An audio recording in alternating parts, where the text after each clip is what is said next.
Bonjour et bienvenue dans ce nouvel épisode du carnet de voyage intérieur. Je suis Pauline, énergéticienne, et je suis là pour vous accompagner dans la compréhension des énergies qui nous entourent. J'espère que ce podcast vous plaira et je vous dis bonne écoute.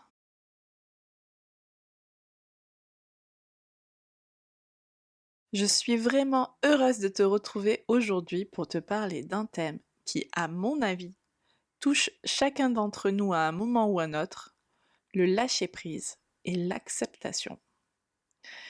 C'est un sujet qui m'est cher parce que franchement, soyons honnêtes, lâcher prise, c'est quelque chose de pas vraiment naturel pour nous. Surtout quand on a appris depuis tout petit à contrôler, à prévoir et à tout gérer. Lâcher prise, c'est presque contre-intuitif et pourtant, c'est une des clés les plus puissantes pour avancer sur notre chemin de transformation personnelle. Alors aujourd'hui, je te propose de t'installer confortablement, de respirer profondément et d'ouvrir sans pression à ce qui va venir semer en toi.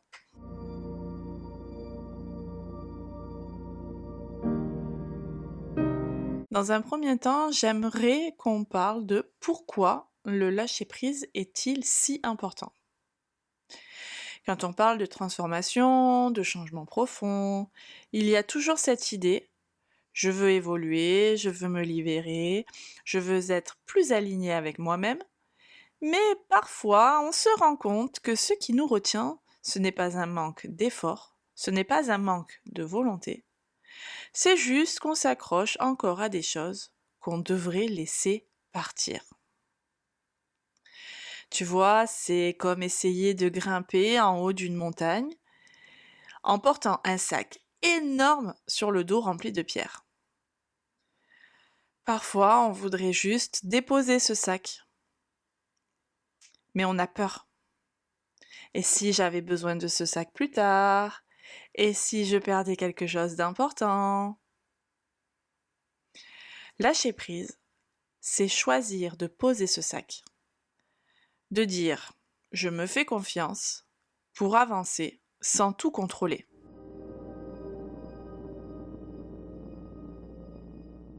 Beaucoup de gens, moi la première, à une certaine époque, confondent lâcher prise avec abandonner. On se dit: si je lâche, c'est que j'accepte l'échec, c'est que je renonce. Mais pas du tout. Lâcher prise, ce n'est pas abandonner. C'est reconnaître que notre pouvoir ne réside pas dans tout contrôler, mais dans notre capacité à accueillir ce qui est. C'est un peu comme un surfeur sur l'océan, il ne contrôle pas les vagues.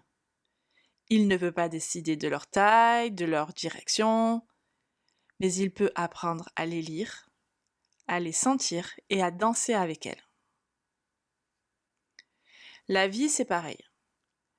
Plus on veut figer les choses, plus on souffre. Plus on accepte de naviguer avec ce qui est, plus on découvre une force intérieure qui nous porte.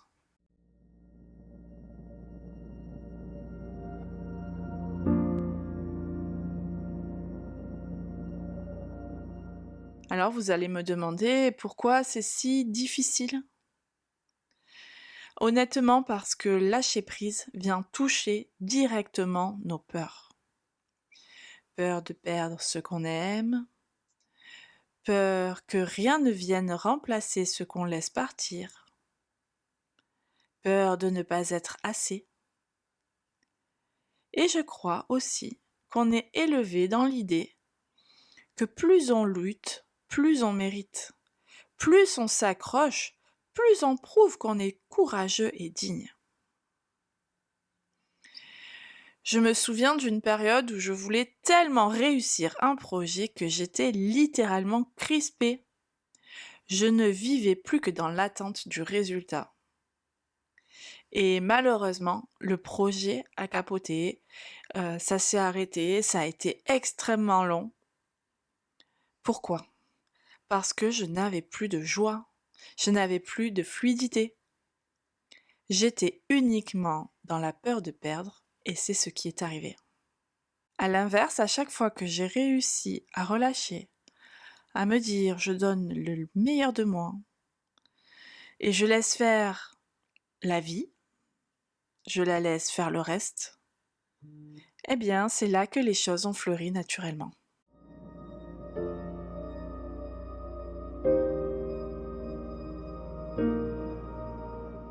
Pour moi, le cœur du chemin, quand on arrive à lâcher prise, c'est l'acceptation.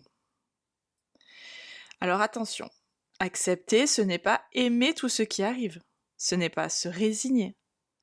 C'est juste dire « Ok, c'est ce qui est là en ce moment, je ne vais pas passer toute mon énergie à lutter contre. » Par exemple, quand je vis une rupture amoureuse, Si tu refuses ce qui est, tu restes enfermé dans le déni, dans l'espoir, dans la colère. Quand tu acceptes, même si c'est douloureux, même si tu souffres, tu t'ouvres vers la guérison. Pour moi, l'acceptation, c'est un cadeau qu'on se fait à soi-même. C'est dire, je choisis de me libérer de ma lutte intérieure.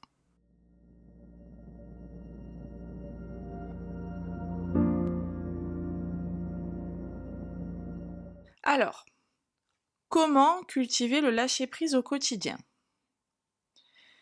Concrètement, comment on fait quand on sent qu'on s'est agrippé encore, malgré tout ce qu'on sait ?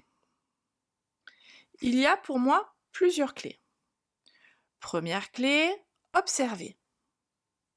J'observe sans juger, surtout quand la crispation arrive.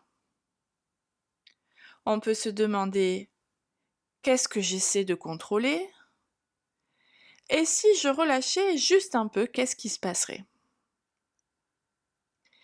Là, du coup, on arrive à avoir une vision beaucoup plus globale de ce qui nous arrive. Et on arrive beaucoup plus à s'en détacher. Deuxième clé, respirer. Simplement respirer. Inspirez profondément et puis sur l'expiration, imaginez qu'on relâche la tension dans tout le corps. Un peu comme si visuellement on pouvait imaginer qu'on soufflait doucement sur tous les fils qui nous retiennent. D'ailleurs, je vous invite dans ces moments-là à faire des méditations guidées. On peut très bien se relâcher avec une bonne méditation guidée sur un thème très précis selon ce qui se passe. Troisième clé, faire confiance. Faire confiance que parfois, ce qu'on ne comprend pas aujourd'hui prendra tout son sens demain. Un peu comme un puzzle. Parfois, on a une pièce dans la main, on ne sait pas encore où elle va. On peut paniquer, tout remettre en question, est-ce que ça va faire une jolie image, où est-ce que je vais le mettre ? Ou on peut garder la pièce avec soi, en sachant qu'à un moment venu, elle saura trouver sa place et on saura exactement où la poser.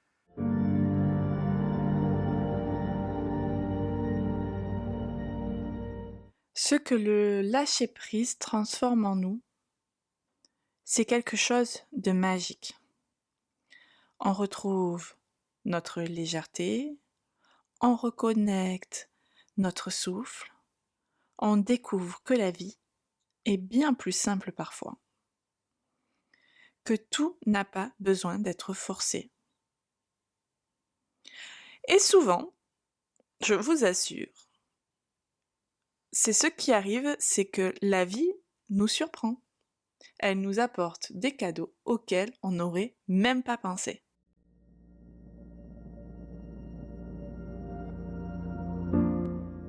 Alors voilà, ce que je voulais t'offrir aujourd'hui, c'est ce rappel. Il n'y a pas de transformation sans lâcher prise. Il n'y a pas de liberté sans acceptation. Tu n'as pas besoin d'être parfaite, parfait dans cet apprentissage. Chaque fois que tu choisis de relâcher, même un tout petit peu, tu fais de la place pour quelque chose de plus grand. Je te remercie de m'avoir écouté. J'espère que cet épisode t'aura plu. Si c'est le cas, je t'invite à le partager autour de toi. Et moi, je te dis à très bientôt pour un nouvel épisode de Carnet de voyage intérieur.